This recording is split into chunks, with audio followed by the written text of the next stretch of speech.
আসসালামু আলাইকুম প্রিয় দর্শক, এই মুহূর্তে খুব গুরুত্বপূর্ণ একটা প্রশ্ন হচ্ছে, বাংলাদেশের রাজনীতিতে আওয়ামী লীগ কি ফিরে আসছে কি না, ফিরে আসলে কবে নাগাদ আসছে। এই সরকার, যে সরকার বর্তমানে নির্বাচিত হয়েছেন, মানে বিএনপি সরকার, তাদের মনোভাব কি আওয়ামী লীগের প্রতি একটু নমনীয়? এই প্রসঙ্গগুলো কিন্তু এরই মধ্যে উচ্চারিত হতে শুরু করেছে।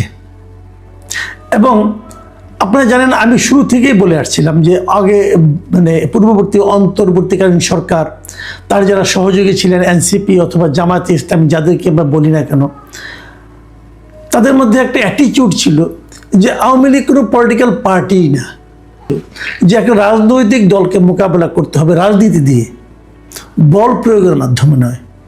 রাজনৈতিক দলকে যদি আপনি অপ্রাসঙ্গিক করতে চান, সেটা জনগণ করবে, আপনি গায়ের জোরে করতে পারবেন না। আমি সবসময় কথাটা বলে এসেছিলাম। যে কারণে আওয়ামী লীগ সম্পর্কে আমার সবসময় বক্তব্য ছিল যে আওয়ামী লীগ একটা বড় রাজনৈতিক দল। এদেশে একদম প্রত্যন্ত অঞ্চলে সাধারণ মানুষের মধ্যে এই দলের প্রতি এক ধরনের ফিলিংস কাজ করে। মানে আওয়ামী লীগের মতো এত সংগঠিত দল বাংলাদেশে দ্বিতীয়টা নেই। এটা হলো বাস্তবতা। আওয়ামী লীগের যারা নেতৃত্বে থাকেন, যারা নেতৃত্বে ছিলেন, তাদের কর্মকাণ্ডের কারণে এই দল নিজেও ক্ষতিগ্রস্ত হয়েছে, দেশটাও ক্ষতিগ্রস্ত হয়েছে। এই দুটো বক্তব্যকে আমি মানতে রাজি আছি। যার ফলস্বরূপ আওয়ামী লীগকে আজকে বিপদে পড়তে হয়েছে। সেই জন্য আমি দায়ী করব কাউকে, আওয়ামী লীগের নেতৃত্বকে, কিন্তু দল ইটসেলফ আওয়ামী লীগকে দায়ী করার কোনো সুযোগ আছে বলে আমি মনে করি না। আমি নানা রকম উদাহরণ দিয়ে নানাভাবে এটা অনেক দিন ধরে বলে আসছি। যখন বলাটা খুব মানে একটু বিপজ্জনক ছিল, তখন আমি কিন্তু বলেছি যে আওয়ামী লীগকে আপনি চট করে উপরে ফেলে দিবেন, সেটা আপনি পারবেন না। আওয়ামী লীগ পাট গাছ না যে উপরে ফেলে দিলেন, আওয়ামী লীগ বট গাছ, এর শেকড় অনেক গভীরে। সেটা কিন্তু আমরা দেখছি। গত 18 মাস আওয়ামী লীগের উপরে যে স্টিম রোলার চলেছে, তার বিপরীতে এখন আমরা কি দেখছি? সারা দেশে বিভিন্ন জায়গায় আওয়ামী লীগের লোকজন কিন্তু আস্তে আস্তে সংগঠিত হচ্ছে। আওয়ামী লীগের অনেক অফিস খুলছে, এবং আমরা এটাও দেখেছি যে বিএনপির নেতৃবৃন্দের উপস্থিতিতেই আওয়ামী লীগ অফিসের তালা খুলে দেওয়া হচ্ছে। এটা কি প্রমাণ করে যে আওয়ামী লীগের প্রতি বর্তমান সরকার এবং সরকারি দল তাদের একটা নমনীয় মনোভাব পোষণ করেন? এবং এটা করার সময় একটা সম্ভাবনা কিন্তু আছে। এই কারণে বিএনপি দেখেছে যে তার এতদিনের মিত্র, তার দীর্ঘদিনের মিত্র জামাতে ইসলামের ভয়ঙ্কর চেহারাটা, এটা বিএনপি কিন্তু এর মধ্যে দেখে ফেলেছে। বিএনপি বুঝেছে যে সুযোগ পেলে জামাতে ইসলাম কি করতে পারে। এবং এই জামাত যে প্রায় 30%-এরও বেশি ভোট পেয়েছে, বিএনপির নেতৃত্বের একটা অংশ মনে করে যে এটা আসলে আওয়ামী লীগের ভোট।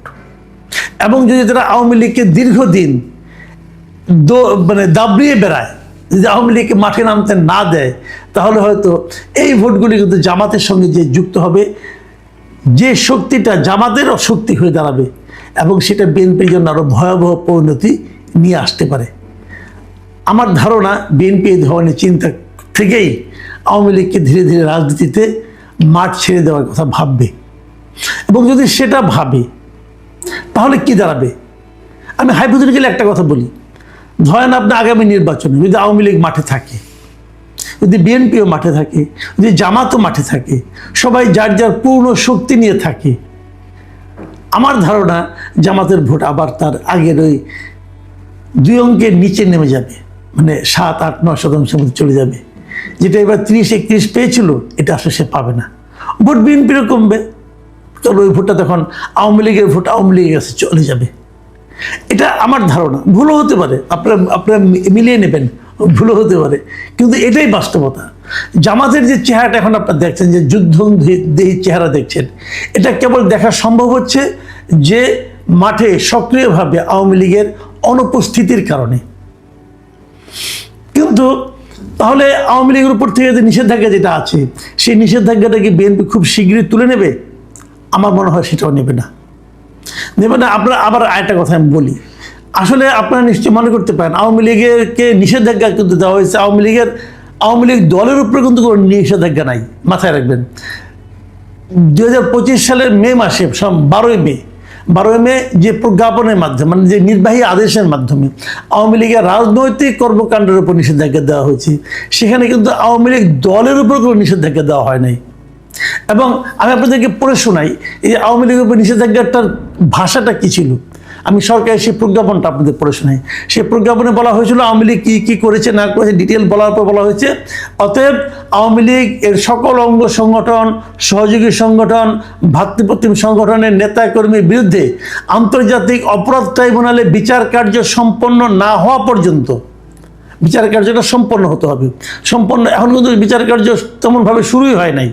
কবে শুরু হবে, কবে সম্পন্ন হবে, এটা জন্য ওয়েট করতে হবে। আচ্ছা, সম্পন্ন না হওয়া পর্যন্ত কি হবে? বাংলাদেশ আওয়ামী লীগ এবং এর সকল অঙ্গ সংগঠন, সহযোগী সংগঠন ও ভ্রাতৃপ্রতিম সংগঠন কর্তৃক যে কোনো ধরনের প্রকাশনা, গণমাধ্যম, অনলাইন ও সামাজিক যোগাযোগ মাধ্যমে যে কোনো ধরনের প্রচারণা, মিছিল, সভা সমাবেশ, সম্মেলন আয়োজন সহ যাবতীয় কর্মকাণ্ড নিষিদ্ধ ঘোষণা করা হলো। মানে তারা এই কর্মকাণ্ডগুলো করতে পারবে না। তাহলে কি করতে পারবে না? কোনো ধরনের প্রচারণা চালাতে পারবে না, মিছিল করতে পারবে না, সভা সমাবেশ করতে পারবে না এবং সম্মেলন করতে পারবে না। যাবতীয় কর্মকাণ্ড নিষিদ্ধ। তো এর মধ্যে কিন্তু ওর কার্যালয় বন্ধ থাকবে কি থাকবে না এটা কিন্তু নাই। কার্যালয়টা খোলা থাকতেই পারে। কার্যালয় খোলা থাকা মানেই তো এই নয় যে সেখান থেকে প্রকাশনা হচ্ছে, গণমাধ্যমে কোনো ধরনের অনলাইনে সামাজিক যোগাযোগ মাধ্যমে কোনো ধরনের প্রচারণা চলছে, মিছিল সভা হচ্ছে, তা তো না। কার্যালয় খোলা থাকতে পারে। কাজে আমি মনে করি আইনের এই যে নির্দেশনা, এর মধ্যেই কার্যালয় খুলে রাখার একটা সুযোগ কিন্তু রয়ে গেছে। যদি সেটা হয়, এবং আমার ধারণা সেটা এখন হতে থাকবে আস্তে আস্তে, এবং আমার এটাও ধারণা আওয়ামী লীগ যদি সেন্সিবল হয় তারা তাড়াহুড়া করবে না। কারণ তাড়াহুড়া করলে পরে বরং বিএনপি একটা চাপের মুখে পড়তে পারে, বিএনপি, জামাত অথবা এনসিপি চাপের মুখে পড়তে পারে। কাজে তাড়াহুড়া করার মানে হলো বিএনপিকে বিব্রতকর অবস্থায় ফেলে দেওয়া। আওয়ামী লীগও সম্ভবত সেই পথে যাচ্ছে। যতটুকু আমি বিভিন্ন পত্রপত্রিকা পড়ে জানলাম, আওয়ামী লীগের যারা হাই কমান্ড আছে তারা হয়তো সেভাবেই অগ্রসর হচ্ছে। তারা হয়তো ধীরে ধীরে আওয়ামী লীগকে মানুষের মধ্যে আস্তে আস্তে একটা গ্রহণযোগ্য অবস্থানে নিয়ে যাবে। আমি সবসময় একটা কথা বলি, এই যে আওয়ামী লীগের ফিরে আসা, এটা যে এত দ্রুত আসবে এটা আমি নিজেও ভাবিনি। কিন্তু এটা কীভাবে সম্ভব হলো? আমার বিবেচনায় এটা সম্ভব হয়েছে ডক্টর ইউনূসের কারণে। ডক্টর ইউনূস গত 18 মাসে আওয়ামী লীগকে নিয়ে যে সমস্ত বাড়াবাড়িপূর্ণ কাজ করেছে, বাড়াবাড়ি করেছে, আমি বলবো অনেকগুলো বাড়াবাড়ি করেছে, পাশাপাশি তারা সরকারের চালনাতে একটা ব্যর্থতা পরিচয় দিয়েছে। তারা যত ব্যর্থতা পরিচয় দিয়েছে তত বেশি সংখ্যক মানুষ, তত বেশিবার মানুষ তার নিকট অতীতের সরকারের সঙ্গে ইউনূস সরকারের তুলনা করেছে, এবং তুলনা করে তারা ইউনূস সরকারের পক্ষে যাওয়ার মতো কোনো শব্দ, কোনো কারণ, কোনো লজিক খুঁজে পায়নি।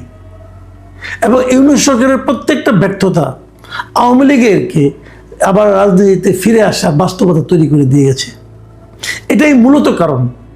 এখন যদি আগামীতে বিএনপি সরকারের দেশ পরিচালনা এবং তার বিপরীতে জামাত এবং এনসিপির বাড়াবাড়ি যদি বাড়তে থাকে, তাহলে আমার ধারণা আওয়ামী লীগের প্রত্যাবর্তন আরও ত্বরান্বিত হবে।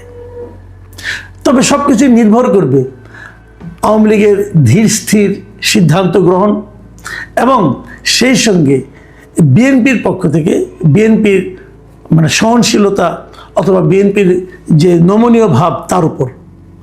বিএনপির জন্য এটা একটা বড় পলিটিক্স হবে। বিএনপি কী করবে, তার রাজনৈতিক সিদ্ধান্তটা তারা কী নিবে, এটা কিন্তু একটা গুরুত্বপূর্ণ বিষয় সামনে আমার মনে হয় হবে। কারণ আমি দেখেছি বিএনপি উপদেষ্টা মণ্ডলীর মধ্যে অনেকে আছেন যারা নাকি আওয়ামী লীগ, ঘোর আওয়ামী লীগ বিরোধী। তারা যদি সক্রিয় থাকেন, তারা যদি পাওয়ারফুল হয়ে যান, তাহলে হয়তো আওয়ামী লীগের ফিরে আসাটা স্মুথ হবে না। কিন্তু আওয়ামী লীগের ফিরে আসা যত কম স্মুথ হবে, যত বেশি বিরোধপূর্ণ হবে, তত কিন্তু রাজনৈতিকভাবে ক্ষতিগ্রস্ত বিএনপি হবে। এটা আমার ধারণা। আমার ধারণা যে এই দেশের সমস্ত রাজনৈতিক দলের একটা সহাবস্থান থাকুক, যদি থাকে তাহলে সেটা সবার জন্য ভালো হবে। তখন কে টিকবে কে টিকবে না সেটা জনগণের ইচ্ছার উপর নির্ভর করবে। এবং এই যে টিকে থাকা না থাকা, ক্ষমতায় যাওয়া না যাওয়া, রাজনীতি থেকে বিদায় হয়ে যাওয়া না যাওয়া, এই বিষয়টা যখন আপনি সম্পূর্ণভাবে জনগণের উপর ছেড়ে দিবেন, আপনি কেবল তখনই আশা করতে পারবেন যে দেশে একটা গণতান্ত্রিক পরিবেশ বিরাজ করছে। আমরা দেশে একটা গণতান্ত্রিক পরিবেশ চাই। আমরা চাই জনগণ সিদ্ধান্ত নিক কে থাকবে কে থাকবে না, রাজনীতির মাঠে কে বিরোধী দল হিসেবে থাকবে, কে সরকারি দল হিসেবে থাকবে, অথবা কে হারিয়ে যাবে, নিশ্চিহ্ন হবে, তার দায়িত্ব জনগণের উপরে ছেড়ে দিন। জোর করে, অধ্যাদেশ জারি করে অথবা নির্বাহী আদেশ দিয়ে যদি কিছু করতে চান, সেটা সবসময় বুমেরাং হয়ে আপনার উপর ফিরে আসবে।